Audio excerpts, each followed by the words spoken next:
Awal salam. Kemudian adalah artinya penghambaan. Beliau, Hazrat Masih Maud AS bersabda, pelajarilah Al-Quran dan anda akan melihat bahawa tiada seorang pun di dunia ini yang dapat menandingi Nabi yang mulia sallallahu alaihi wasallam dalam kesempurnaan akhlak, dan tidak akan ada seorang pun sehingga hari kiamat. Kemudian lihatlah, walaupun Nabi suci sallallahu alaihi wasallam dikurniakan dengan keupayaan dengan memperlihatkan mukjizat, baginda sallallahu alaihi wasallam senantiasa kekal dalam ubudiyat ataupun penghambaan, dan berkali-kali baginda menyatakan bahawa innama ana basarun mislukum dalam surah Al-Kahf, iaitu maksudnya aku ini hanya seorang manusia seperti kamu, sehingga menyatakan bahawa pendawaan ubudiyat ini merupakan satu kelaziman dalam kalimah tauhid, yang mana tanpa hal itu seorang Muslim tidak boleh digelar sebagai seorang Muslim. Fikirkan dan renungkan sejenak. Sebagaimana cara-cara kehidupan pembimbing sempurna, iaitu Nabi Muhammad sallallahu alaihi wasallam memberikan pelajaran kepada kita bahawa walaupun mencapai makam ataupun kedudukan yang tertinggi dalam kedekatan kepada Tuhan, pengakuan ubudiyat iaitu penghambaan tidak pernah sekali-kali baginda tinggalkan. Jadi, barang siapa yang memikirkan hal yang seperti itu, iaitu meninggalkan status ubudiyat ataupun penghambaan, atau terdetik dalam hatinya tentang perkara itu pun adalah satu perkara yang sia-sia. Dua jenis tasarrufat, iaitu perbuatan dan pelakuan hukum ilahi. Memang benar, ia satu fakta yang tak dapat dinafikan oleh sesiapa pun bahawa tasarruf, iaitu yang dimiliki oleh Allah Ta'ala itu tidak terkira dan tidak terbatas. Mustahil untuk mengira dan seseorang itu menghitungnya. Semakin seseorang itu menerapkan kezuhudan dan bermujahadah, itu yang berjuang, semakin dekat dia kepada Allah Ta'ala, dan bersandarkan hal itu satu bentuk tasarruf, iaitu yang dimiliki oleh Tuhan tadi itu telah berlaku ke atas dirinya, dan pintu untuk mengenali tasarruf Allah Ta'ala yang dimiliki oleh Allah Ta'ala itu terbuka kepadanya. Ia suatu yang wajar untuk menerangkan hal ini, bahawa tasarruf ada dua jenis.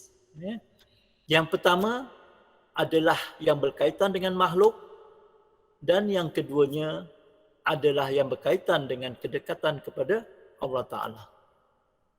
Salah satu tasarruf, itu yang dimiliki tadi, terhadap para Nabi AS juga adalah yang berkaitan dengan makhluk dalam bentuk seperti mana yang difirmankan oleh Allah Subhanahu Wa Taala dalam surah Al-Furqan, iaitu ya'kulu ta'ama, iaitu dia juga memakan makanan dan dia juga berjalan di pasar-pasar, para nabi tadi, dan lain-lainnya.